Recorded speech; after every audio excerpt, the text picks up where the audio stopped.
सभी को प्रणाम। जय गुरुदेव। आज स्वाध्याय के तृतीय दिवस का वीडियो आप सबके बीच प्रस्तुत कर रहे हैं। परम पूज्य गुरुदेव द्वारा लिखित वाङ्मय गायत्री महाविज्ञान संयुक्त संस्करण से जो है ये जो आज का स्वाध्याय है, आज का जो विषय है वो लिया गया है। आइए आप सब लोग स्वाध्याय को प्रारंभ करने से पूर्व एक बार मेरे साथ गायत्री महामंत्र बोलेंगे। सभी लोग कमर सीधी करके बैठ जाएं, आंखें बंद। गायत्री महामंत्र एक साथ एक स्वर में। ओम भूर्भुवः स्वः तत्सवितुर्वरेण्यं भर्गो देवस्य धीमहि धियो यो नः प्रचोदयात्। तृतीय दिवस का स्वाध्याय प्रारंभ करते हैं। आज का जो विषय है गायत्री महाविज्ञान वाङ्मय से गायत्री सूक्ष्म शक्तियों का स्रोत है। पिछले वीडियो पर बतलाया जा चुका है कि एक अवयव निर्विकार अजर अमर परमात्मा की एक से अधिक हो जाने की इच्छा हुई। ब्रह्मा में स्फुरन हुआ कि एक को हम बहुत श्याम, मैं अकेला हूं, बहुत हो जाऊं। उसकी यह इच्छा ही शक्ति बन गई। इस इच्छा स्फुरना या शक्ति को ही ब्रह्म पत्नी कहते हैं। इस प्रकार ब्रह्म एक से दो हो गया। अब उसे लक्ष्मी नारायण, सीताराम, उमा महेश, शक्ति शिव, माया ब्रह्मा, प्रकृति परमेश्वर आदि नामों से पुकारने लगे। इस शक्ति के द्वारा अनेक पदार्थों तथा प्राणियों का निर्माण होना था, इसलिए उसे भी तीन भागों में अपने को विभाजित कर देना पड़ा ताकि अनेक प्रकार के सम्मिश्रण तैयार हो सके और विविध गुण कर्म स्वभाव वाले जड़ चेतन पदार्थ बन सके। ब्रह्म शक्ति के ये तीन टुकड़े सत, रज, तम, इन तीनों नाम से पुकारे जाते हैं। सत का अर्थ है ईश्वर का दिव्य तत्व, तम का अर्थ है निर्जीव पदार्थों में परमाणुओं का अस्तित्व, रज का अर्थ है जड़ पदार्थों और ईश्वरीय दिव्य तत्वों के सम्मिश्रण से उत्पन्न हुई आनंददायक चैतन्यता। ये तीन तत्व स्थूल सृष्टि के मूल कारण हैं। इनके उपरांत स्थूल उत्पादन के रूप में मिट्टी, पानी, हवा, अग्नि, आकाश, ये पांच स्थूल तत्व और उत्पन्न होते हैं। इन तत्वों के परमाणु तथा उनकी शब्द, रूप, रस, गंध, स्पर्श तन्मात्राओं द्वारा सृष्टि का सारा कार्य चलता है। प्रकृति के दो भाग है। सूक्ष्म प्रकृति जो शक्ति प्रवाह के रूप में प्राण संचार के रूप में कार्य करती है, वह सत, रज, तममयी है। स्थूल प्रकृति जिससे दृश्य पदार्थों का निर्माण एवं उपयोग होता है, परमाणुमयी है। यह मिट्टी, पानी, हवा आदि स्थूल पंच तत्वों के आधार पर अपनी गतिविधि जारी रखती है। उपरोक्त पंक्तियों से आप लोग समझ गए होंगे कि पहले एक ब्रह्मा थे, उनकी स्फुरना से आदि शक्ति का आविर्भाव हुआ। इस आदि शक्ति का नाम ही गायत्री है। जैसे ब्रह्मा ने अपने तीन भाग कर लिए, सत जिसे ह्रीम या सरस्वती कहते हैं, रज जिसे श्रीम या लक्ष्मी कहते हैं, तम जिसे क्लीम या काली कहते हैं। वस्तुतः सत और तम दो ही विभाग हुए थे। इन दोनों के मिलने से जो धारा उत्पन्न हुई वह रज कहलाती है। जैसे गंगा यमुना जहां मिलती है वहां उनकी मिश्रित धारा को सरस्वती कहते हैं। सरस्वती वैसे कोई पृथक नदी नहीं है। जैसे इन दो नदियों के मिलने से सरस्वती हुई, वैसे ही सत और तम के योग से रज उत्पन्न हुआ और यह त्रिधा प्रकृति कहलाई। अद्वैतवाद, द्वैतवाद, त्रेतावाद का बहुत झगड़ा सुना जाता है। वस्तुतः यह समझने का अंतर मात्र है। ब्रह्मा, जीव, प्रकृति यह तीनों ही अस्तित्व में है। पहले एक ब्रह्मा था, यह ठीक है, इसलिए अद्वैतवाद भी ठीक है। पीछे ब्रह्मा और शक्ति दो हो गए, इसलिए द्वैतवाद भी ठीक है। प्रकृति और परमेश्वर के संस्पर्श से जो रसानुभूति और चैतन्यता मिश्रित रज सत्ता उत्पन्न हुई वह जीव कहलाई। इस प्रकार त्रैतवाद भी ठीक है। मुक्ति होने पर जीव सत्ता नष्ट हो जाती है। इससे भी स्पष्ट है कि जीवधारी को कि जो वर्तमान सत्ता मन, बुद्धि, चित्त, अहंकार के ऊपर आधारित है वह एक मिश्रण मात्र है। तत्व दर्शन के गंभीर विषय में प्रवेश करके आत्मा के सूक्ष्म विषयों पर प्रकाश डालने का यहाँ अवसर नहीं है। इन पंक्तियों में जो तो स्थूल और सूक्ष्म प्रकृति का भेद बताया था, क्योंकि विज्ञान के दो भाग यही से होते हैं। मनुष्यों की द्विधा प्रकृति यहीं से बनती है। पंच तत्वों द्वारा काम करने वाली स्थूल प्रकृति का अन्वेषण करने वाले मनुष्य भौतिक विज्ञानी कहलाते हैं।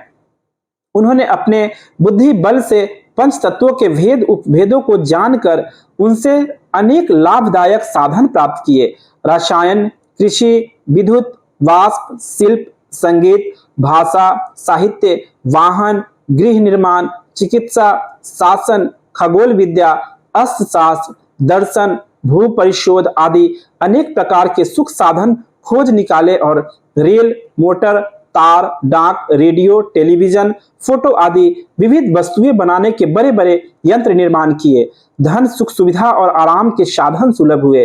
इस मार्ग से जो लाभ मिलता है उसे शास्त्रीय भाषा में प्रेय या भोग कहते हैं। यह विज्ञान भौतिक विज्ञान कहलाता है। यह स्थूल प्रकृति के उपयोग की विद्या है। सूक्ष्म प्रकृति वह है जो आदि शक्ति गायत्री से उत्पन्न होकर सरस्वती, लक्ष्मी, दुर्गा में बटती है।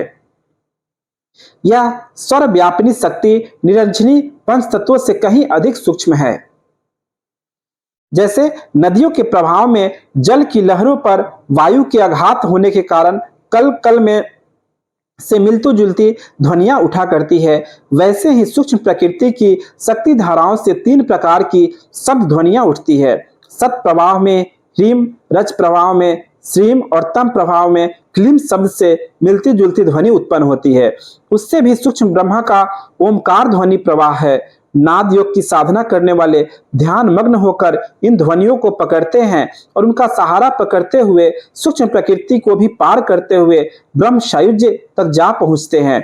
यह योग साधना पथ गायत्री महाविज्ञान के तीसरे खंड में पाठकों को सामने प्रस्तुत किया जाएगा।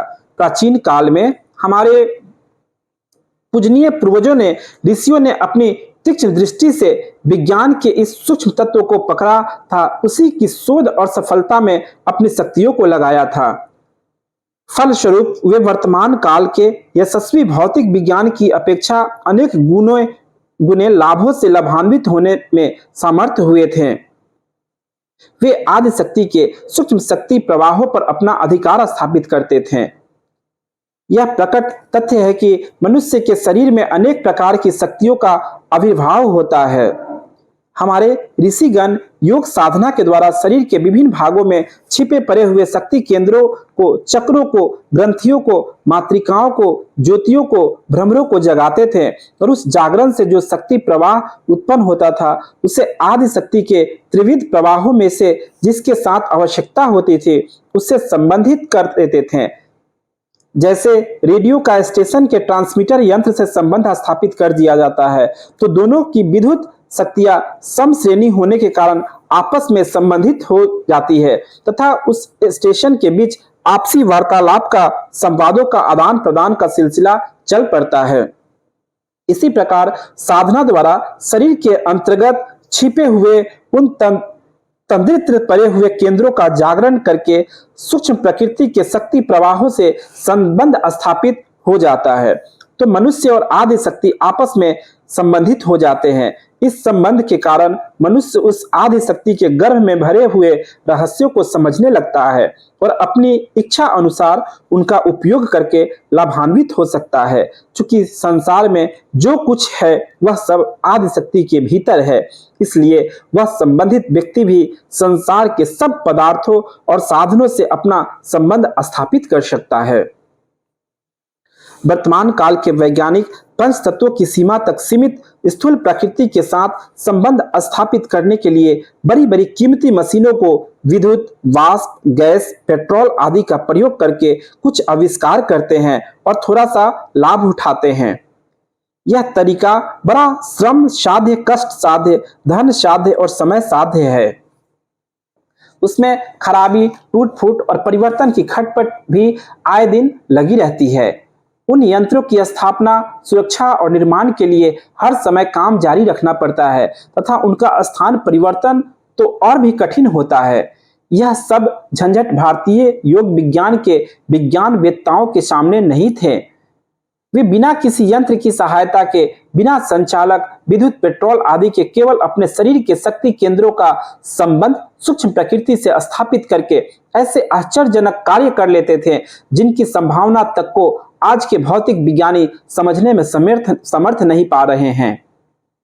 महाभारत और लंका युद्ध में जो अस्त्र शस्त्र व्यवहार में लाए गए थे, उनमें से बहुत थोड़ों का धुंधला रूप अभी सामने आया है। रडार, गैस बम, आंसू बम, रोग कीटाणु बम, परमाणु बम, मृत्यु किरण आदि का धुंधला चित्र अभी तैयार हो पाया है। प्राचीन काल में मोहक शास्त्र, ब्रह्म फांस, नाग फांस, वरुण शास्त्र, अग्नेय बाण, शत्रु को मारकर तर्कस में लौट आने वाले बाण आदि व्यवहार होते थे। शब्द वेद का प्रचलन था। ऐसे अस्त्र शस्त्र किन्हीं कीमती मशीनों से नहीं, मंत्र बल से चलाए जाते थे, जो शत्रु को जहां भी वह छिपा हो ढूंढकर उसका संहार करते थे। लंका में बैठा हुआ रावण और अमेरिका में बैठा हुआ ही रावण आपस में भली भांति प्रकार वार्तालाप करते थे। उन्हें किसी रेडियो यंत्र या ट्रांसमीटर की आवश्यकता नहीं थी। विमान बिना पेट्रोल के उड़ते थे। अष्टसिद्धि और नवनिधि का योग शास्त्रों में जगह जगह पर वर्णन है। अग्नि में प्रवेश करना, जल पर चलना, वायु के समान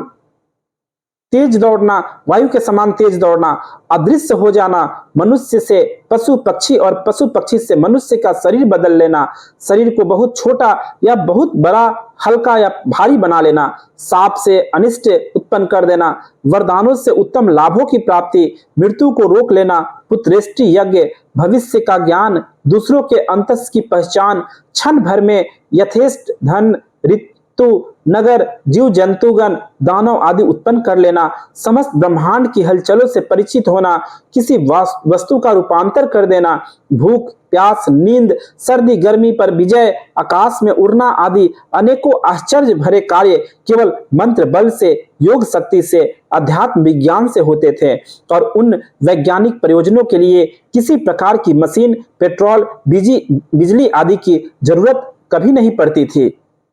यह कार्य विद्युत और प्रकृति के सूक्ष्म प्रवाह का संबंध स्थापित कर लेने पर बड़ी आसानी से हो जाते थे। यह भारतीय विज्ञान था जिसका आधार था साधना। साधना द्वारा केवल तम तत्व से संबंध रखने वाले उपरोक्त प्रकार के भौतिक चमत्कार ही नहीं होते, वरन रज और सत क्षेत्र के लाभ एवं आनंद भी प्रचुर मात्रा में प्राप्त किए जा सकते हैं।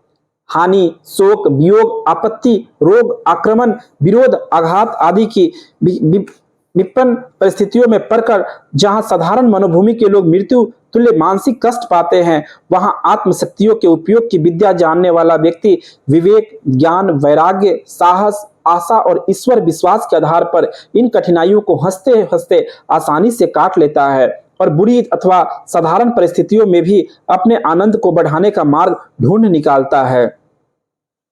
वह जीवन को इतनी मस्ती, प्रफुल्लता और मजेदारी के साथ बिताता है जैसे कि बेचारे करोड़पतियों को भी नसीब नहीं हो सकता। जिसका शारीरिक और मानसिक स्वास्थ्य आत्मबल के कारण ठीक बना हुआ है, उसे बड़े अमीरों से भी अधिक आनंदमय जीवन बिताने का सौभाग्य अनायास ही प्राप्त हो जाता है। रज शक्ति का उपभोग जानने का यह लाभ भौतिक विज्ञान द्वारा मिलने वाले लाभों की अपेक्षा कहीं अधिक महत्वपूर्ण है। सत तत्व के लाभों का वर्णन करना तो लेखनी और वाणी दोनों ही शक्ति के बाहर है। ईश्वरीय दिव्य तत्वों की जब आत्मा में वृद्धि होती है तो दया, करुणा, प्रेम, मैत्री, त्याग, संतोष, शांति, सेवा भाव, आत्मीयता, सत्यनिष्ठा, ईमानदारी, संयम, नम्रता, पवित्रता, श्रमशीलता, धर्मपरायणता आदि सद्गुणों की मात्रा दिन दिन बड़ी तेजी से बढ़ती जाती है।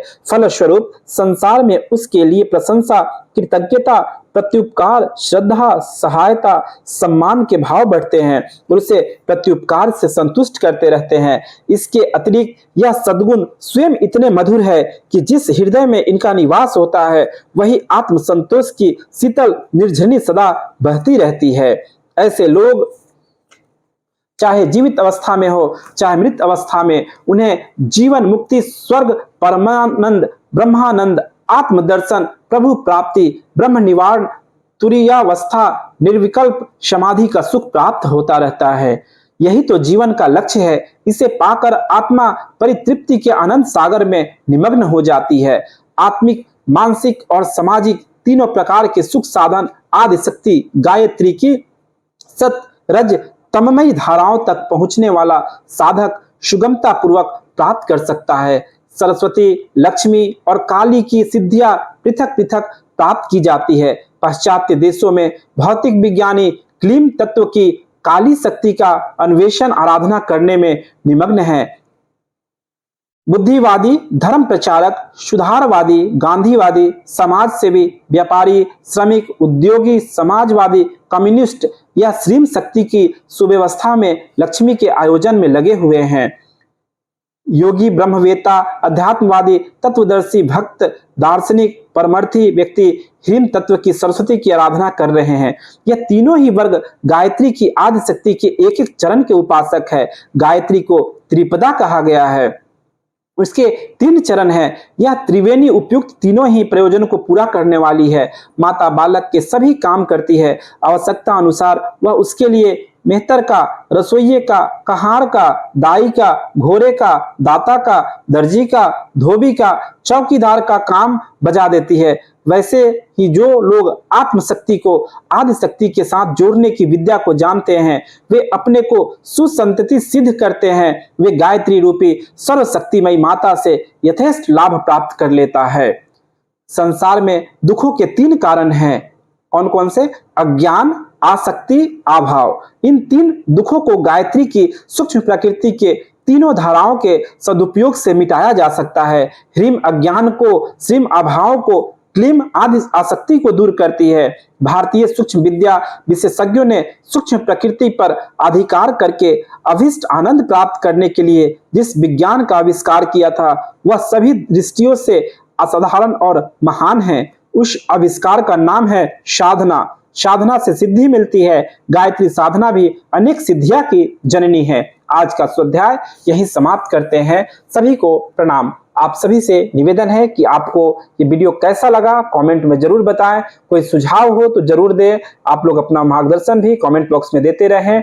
और आप सबसे पुनः निवेदन कि वीडियो को अधिक से अधिक लोगों तक शेयर करें, जिससे कि परम पूज्य गुरुदेव का विचार जन जन तक फैल सके।